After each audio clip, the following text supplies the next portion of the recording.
আসসালামু আলাইকুম। Welcome to ABS class আপনাদের সকলকে স্বাগতম। সুপ্রিয় শিক্ষার্থী বন্ধুরা, আজ আমরা শিখব এইচএসআইসিটি চ্যাপ্টার 3 এর দ্বিতীয় অংশের মৌলিক গেট। পূর্ববর্তী ক্লাসে আমরা লজিক গেট সম্পর্কে বিস্তারিত একটা আলোচনা করেছিলাম। তো লজিক গেটের একটা অংশ হচ্ছে মৌলিক গেট। আজ আমরা মৌলিক গেট নিয়ে আলোচনা করব। অর্থাৎ মৌলিক শব্দ অর্থ একক, যেটাকে ভাঙা যাবে না। অর্থাৎ মৌলিক গেট বলতে আমরা সংজ্ঞাটা এভাবে দিতে পারি: এককভাবে গাণিতিক অপারেশন সম্পাদন করতে পারে যে গেট। অর্থাৎ যে গেট এককভাবে গাণিতিক অপারেশন সম্পাদন করতে পারে তাকে মৌলিক গেট বলে। আমরা গত ক্লাসে দেখেছিলাম মৌলিক গেটের প্রকারভেদ। আমরা জানি মৌলিক গেট কত প্রকার। হ্যাঁ, মৌলিক গেট 3 প্রকার। একটা হচ্ছে অর গেট, একটা অ্যান্ড গেট এবং আরেকটা হচ্ছে নট গেট অর্থাৎ প্রোকে গেট। তো আমরা এই তিন গেট সম্পর্কে আমরা আজকে আলোচনা করব না। আমরা আজকে একটা গেট সম্পর্কে আলোচনা করব। সেটা হচ্ছে আমাদের আজকে আলোচনার মূল বিষয় হচ্ছে অর গেট। আলোচনার বিষয় অর গেট। তো আমরা এই অর গেট সম্পর্কে আজকে আমরা বিস্তারিত আলোচনা করব। হ্যাঁ, অর গেট। তো আমরা এখানে সংজ্ঞা লিখতে পারি। প্রথম অর গেটের সংজ্ঞাটা লিখব। আমরা বাই দা বাই ধীরে ধীরে একটা একটা করে আলোচনাগুলো করব। তো প্রথমে আমরা এখানে অর গেটের সংজ্ঞাটা দেব, অর্থাৎ অর গেট। এই অর গেটে আমরা একটা সংজ্ঞা থেকে শুরু করব যে অর গেট কাকে বলে, অর গেট কাকে বলে। আচ্ছা, আমরা একটা শব্দ জানি, বুলিয়ান একটা শব্দ আছে বা আমরা বুলিয়ান উপপাদ্য আছে। তো আমরা সংজ্ঞাটার ক্ষেত্রে লাগবে আমাদের যে বুলিয়ান ও উপপাদ্যের ক্ষেত্রে সংজ্ঞাটা লিখে নেই। বুলিয়ান উপপাদ্যের ক্ষেত্রে, অর্থাৎ বুলিয়ান উপপাদ্যের ক্ষেত্রে যোগের কাজ, অর্থাৎ যোগের কাজ সম্পাদনের জন্য যে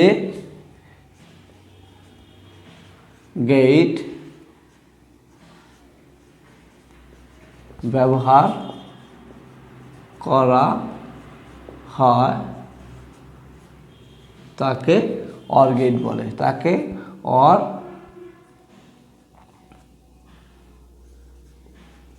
অর গেট বলে।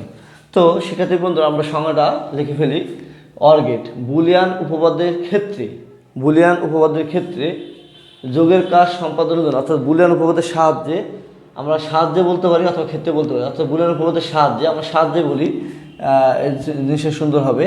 বুলিয়ান উপপাদ্যের সাহায্যে, হ্যাঁ তাহলে কী হলো, বুলিয়ান উপপাদ্যের সাহায্যে যোগের কাজ সম্পাদনের জন্য যে গেট ব্যবহার করা হয় তাকে অর গেট বলে। তাহলে আমরা অর গেট কি বুঝলাম? অর গেট কিসের কাজ করে? অর গেট যোগের কাজ করে, যোগের ক্রিয়ার কাজ করে অর গেট। তাহলে অর গেট কী কাজ করবে? যোগের ক্রিয়ার কাজ করবে।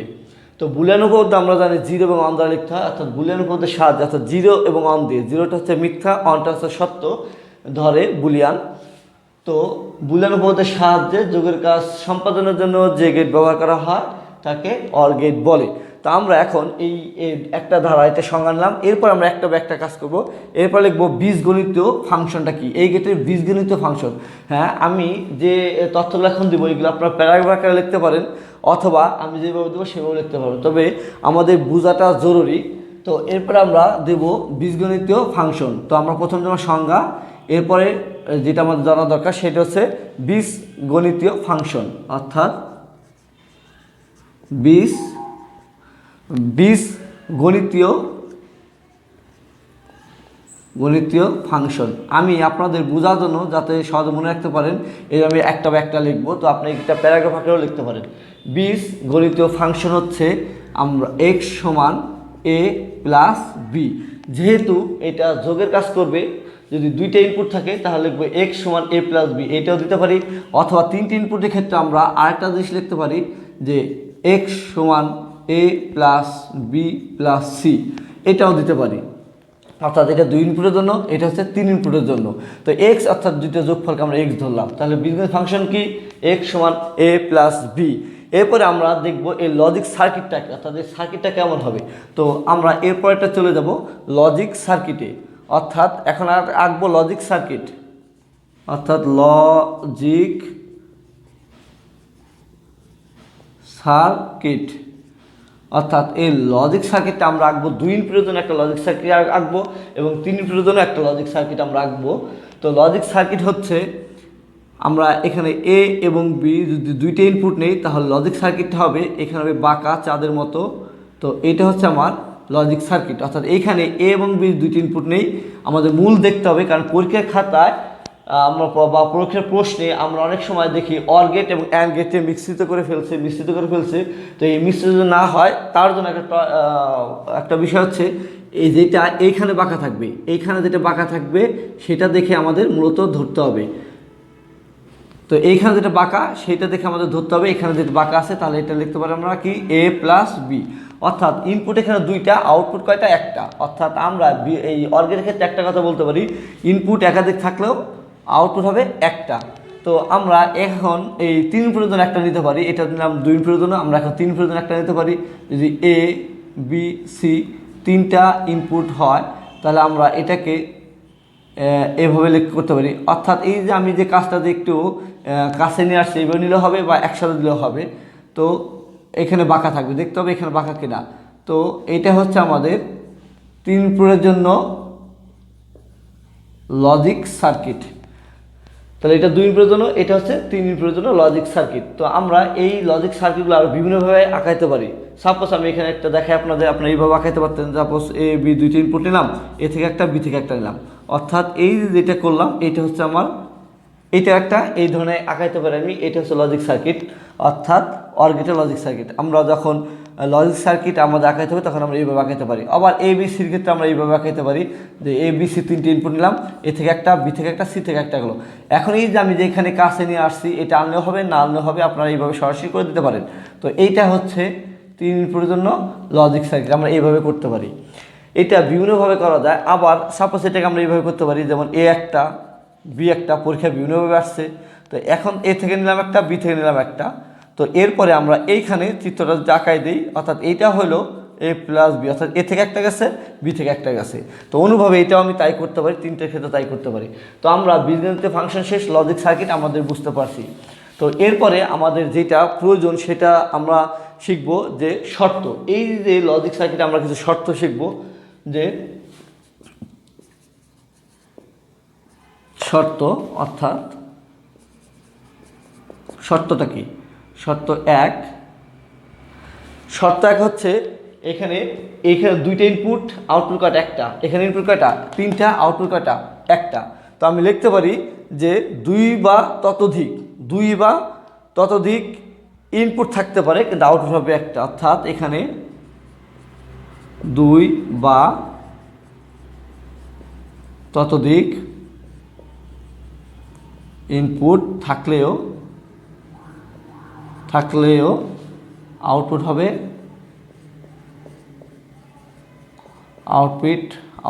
হবে কয়টি? একটি। অর্থাৎ এখানে 2 বা ততোধিক ইনপুট হলেও আউটপুট হবে একটি। এই হচ্ছে শর্ত নম্বর 1। এবং শর্ত নম্বর 2 হচ্ছে, শর্ত নম্বর 2টা আমাদের ইম্পর্টেন্ট, এটা থেকে অনেক এমসিকিউ আসবে বা এমসিকিউ সলভ করতে পারবো শর্ত নম্বর 2 দ্বারা। আমরা একটু মনে রাখি, এটা হচ্ছে যে কোনো একটি ইনপুট, যে কোনো একটা ইনপুট সত্য বলতে আমরা কি বুঝি? 1 হলে, অর্থাৎ তাহলে যে কোনো একটি ইনপুট সত্য অর্থাৎ 1 হলে আউটপুট কত হবে? আউটপুট হবে সত্য অর্থাৎ 1। এই আমরা 2টা সত্য এখানে নেব, যে কোনো একটা ইনপুট সত্য অর্থাৎ 1 হলে আউটপুট হবে 1, অর্থাৎ যে কোনো একটা। আর সকল ইনপুট 0 হলে আউটপুট কি? 0। অর্থাৎ এখানে এর সাথে আমরা আরেকটা নিতে পারি যে সকল ইনপুট, এই গেটের ক্ষেত্রে আরেকটা কথা নিতে পারি যে সকল ইনপুট সত্য হলে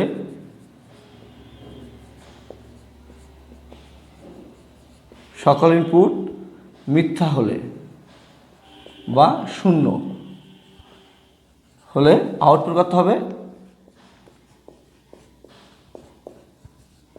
আউটপুট হবে মিথ্যা বা শূন্য। তো এই যে কথাগুলো আমরা এই দুইটা শর্ত আমাদের অবশ্যই মনে রাখতে হবে। এর মধ্যে সবচেয়ে ইম্পর্টেন্ট শর্তটা হচ্ছে 2 নাম্বারটা, যে কোনো একটি ইনপুট সত্য মানে অন হলে আউটপুট হবে সত্য অর্থাৎ অন, অর্থাৎ যে কোনো একটা ইনপুট অন হলে আউটপুট অন। আর সকল ইনপুট মিথ্যা মানে 0 হলে আউটপুট হবে কি মিথ্যা অর্থাৎ 0। এই শর্তটা আমাদের খুবই গুরুত্বপূর্ণ একটা শর্ত।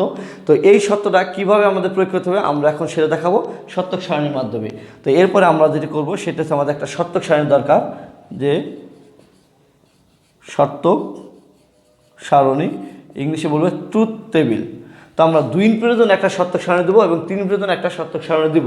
তো 2 ইনপুটের জন্য শর্তক সারণী আমরা দেখি যে আমরা এ একটা মান কীভাবে বের করতে পারি, যে এ একটা ইনপুট, বি একটা ইনপুট, আমরা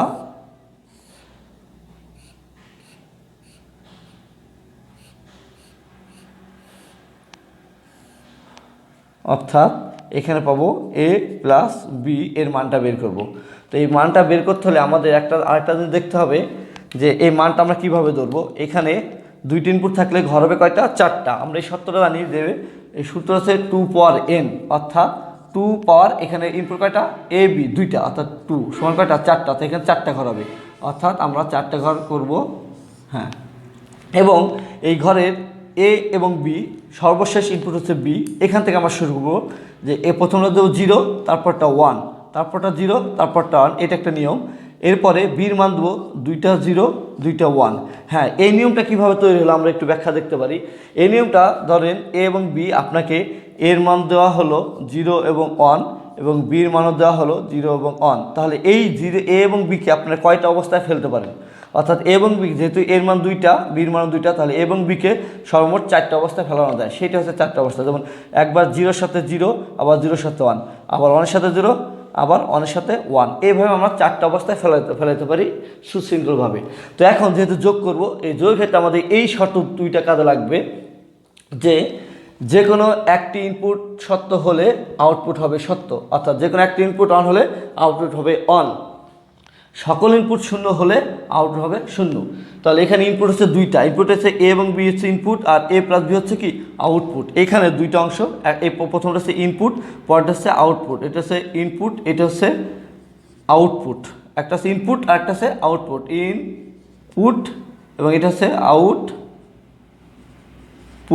আমরা এটা লিখতে হবে না লিখতে হবে, আমরা এটা লিখবো না। একটা হচ্ছে ইনপুট আর একটা কি আউটপুট।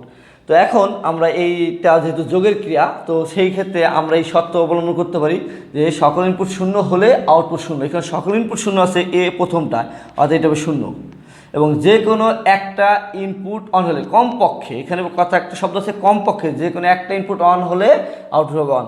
তো এটা একটা অন আছে 1, এটা একটা অন আছে, এটা 2টা অন আছে, হ্যাঁ, তারপরে 1। কারণ আমরা যোগের ক্রিয়া, যেহেতু অর গেট হচ্ছে যোগের ক্রিয়া, যোগের ক্রিয়ার ক্ষেত্রে আমরা একটা বুলিয়ান উপপাদ্যের সাথে যোগের ক্রিয়াটা করছিলাম। যোগের ক্রিয়াটা কেমন আমি একটু দেখাই দিই। যোগের ক্রিয়া, আমি যোগের ক্রিয়া দিয়ে কাজটা করতে পারি। যোগের ক্রিয়াটা হচ্ছে আমার এমন যে 0 যোগ 0 সমান লেখা যাবে 0, এবং 0 যোগ 1 সমান লেখা যাবে 1, 1 যোগ 0 লেখা যাবে 1, এবং 1 যোগ 1 লেখা যাবে 1। এইটা হচ্ছে যোগের ক্রিয়া, বুলিয়ান যোগের ক্রিয়া। এর সাথে আমরা অনেক সরল করে থাকি। তো এই ক্রিয়াটার ফলাফলটা হচ্ছে এইটা। তো এরপরে আমরা এটা হচ্ছে 2 ইনপুটের জন্য, এরপর আমরা 3 ইনপুটের জন্য সূত্রটা কেমন হবে আমরা একটু করে দেখবো শর্তক সারণীটা। তো 3 ইনপুটের জন্য আমরা নিব একটু বড় ঘর নিব এ বি সি। এখানেও আমাদের ঘর হবে কয়টা, 3 ইনপুটের জন্য। অর্থাৎ আমরা এখানে একটা শর্ত লিখছিলাম 2 পাওয়ার n, অর্থাৎ 2 পাওয়ার কত এখন 3, 3 ইনপুটের জন্য 3, অর্থাৎ 2 পাওয়ার 8টা, অর্থাৎ এখানে ঘর হবে কয়টা 8টা।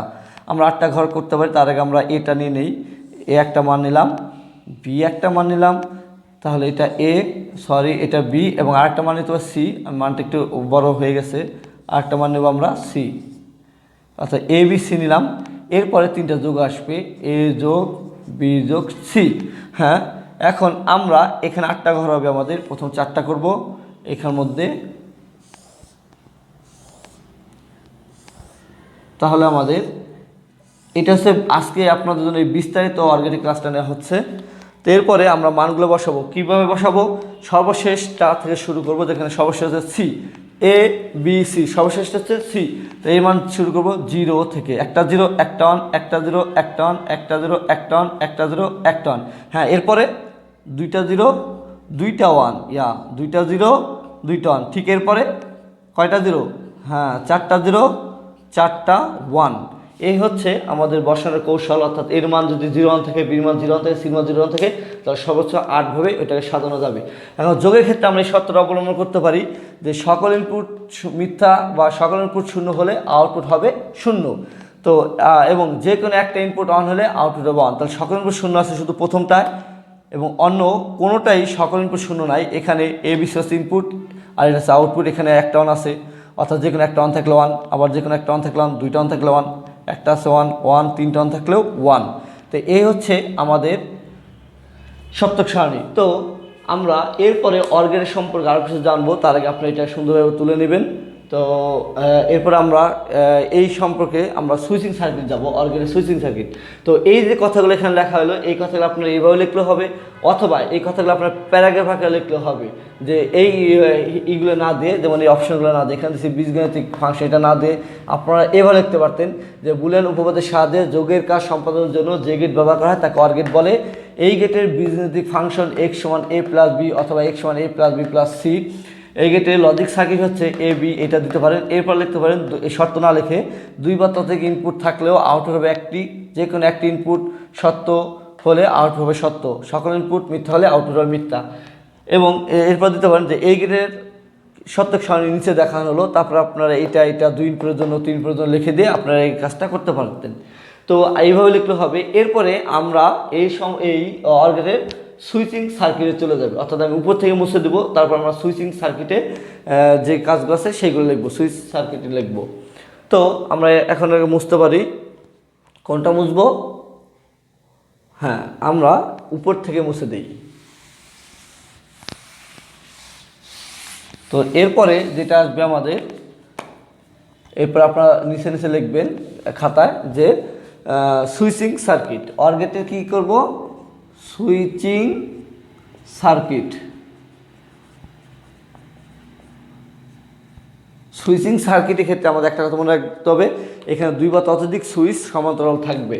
অর্থাৎ আমরা এখানে লিখতে পারি যে 2 বা ততোধিক সুইচ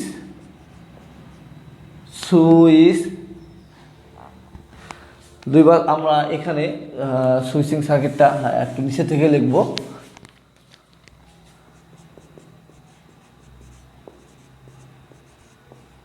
সুইচিং সার্কিট এখানে লিখতে পারি যে 2 বা ততোধিক সুইচ এখানে থাকবে, সমান্তরালে থাকবে, অর্থাৎ 2 বা ততোধিক সুইচ সমান্তরাল থাকে। তো আমরা সুইচ সার্কিটটা নিচে করে দেব। তো এইখানে এভাবে আঁকাবো আমরা।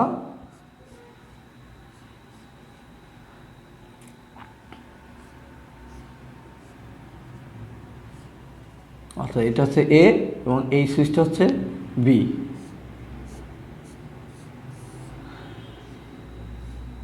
তো আমরা এইভাবে সুইচটা করতে পারি। তো এখানে একটা বাল্ব দিব, আমরা একটা বাল্ব বসাবো। তো এটা বাল্ব দিয়ে দিলাম। এখন এইখানে এ এবং বি, এইখানকার এ এবং বির 4টা অবস্থা হইতে পারে। যদি একটাকে আমরা বাল্বটাকে এক্স ধরে করতে পারি, অর্থাৎ যখন এ আমাদের একটা বাল্ব বৈদ্যুতিক চলার পদ্ধতি হচ্ছে আমার সুইচটা দিলে লাইনটা সংযোগ হলেই চলবে। তো এইখানে দেখেন 2 বা ততোধিক সুইচ সমান্তরাল রয়েছে, সমান্তরাল আছে। তো এইখানের ক্ষেত্রে আমাদের 4টা অবস্থা ঘটতে পারে। 4টা অবস্থা আমরা একটু লিখব যে আমরা 4টা অবস্থা এখান থেকে লিখতে পারি, অথবা এই যে শতক সারণী আছে এখান থেকেও লিখতে পারি। সেই 4টা অবস্থা কি আমরা এই শতক সারণী থেকে লিখব যে এখানে এ অফ, 0 মানে অফ, এ অফ ও বি অফ থাকলে অর্থাৎ এ এবং বি যদি অফ থাকে, অর্থাৎ দুইটাই যদি জিরো থাকে, তাহলে জিরো মানে বাল্বটা জ্বলবে না। তাহলে এ অফ ও বি অফ থাকলে বাল্বটি প্রজ্বলিত, বা আমরা বাল্বটি প্রজ্বলিত হবে না। এখন এর চারটা অবস্থা, এই একটা অবস্থা গেল। এরপর আমরা এর দ্বিতীয় অবস্থা চলে যাবো। প্রথম অবস্থা সে দ্বিতীয় অবস্থা, এ অফ ও বি কি ওয়ান, অন থাকলে বাল্বটি প্রজ্বলিত হবে পর্যন্ত থেমে যাবে। এরপরটা কী হবে আমরা বুঝতে পারি, দেখেন, অর্থাৎ এটা যদি সুইচ দেয়, বিটা যদি, এটা যদি সুইচ না দেয়, বিটা যদি সুইচ না দেয়, বাল্বটা জ্বলবে না। এখন কথা হচ্ছে এটা সুইচ দিলাম না, কিন্তু বিটা সুইচ দিলাম, তাহলে বাল্বটা জ্বলবে। এরপর তৃতীয় ধাপটা হচ্ছে এটা যদি অন থাকে এবং বিটা যদি কী থাকে, অফ থাকে, অর্থাৎ তৃতীয়, আমরা প্রথমটা সে দ্বিতীয়, তৃতীয়টা, এটা অন বিটা অফ থাকলে কি অন আছে, তার অর্থাৎ থাকলে কী হবে, থাকলে বাল্বটি প্রজ্বলিত হবে। এবং তৃতীয় চতুর্থ অবস্থা কী হবে, এ অন বি অন থাকলে বাল্বটা প্রজ্বলিত হবে। হ্যাঁ, আমরা এটাও লিখে দিতে পারি এভাবে যে এ অন ও বি কী হবে, এখানে অন, অন থাকলে বাল্বটি প্রজ্বলিত হবে। এই হচ্ছে চারটি অবস্থা। তো সুপ্রশিক্ষার্থী বৃন্দ, আমরা এতক্ষণ যে সিরিয়ালটা মেনটেন করলাম, এই সিরিয়াল আপনারা লিখে দিলে আপনাদের চমৎকার একটা OR গেটের বর্ণনা হয়ে যাবে। তো আশা করি আপনারা এটা বারবার প্র্যাকটিস করবেন, চর্চা করবেন, এবং পরবর্তী ক্লাসের জন্য অবশ্যই যারা নতুন আছেন তারা আমার চ্যানেলটি সাবস্ক্রাইব করবেন এবং পরবর্তী ক্লাসের অপেক্ষায় থাকবেন। আমরা এরপরে ক্লাসটা করব হচ্ছে, আমরা আজকে হচ্ছে OR গেট, এরপরে ক্লাসটা করব AND গেট নিয়ে। তো সকলের সুস্বাস্থ্য কামনা করে আজকে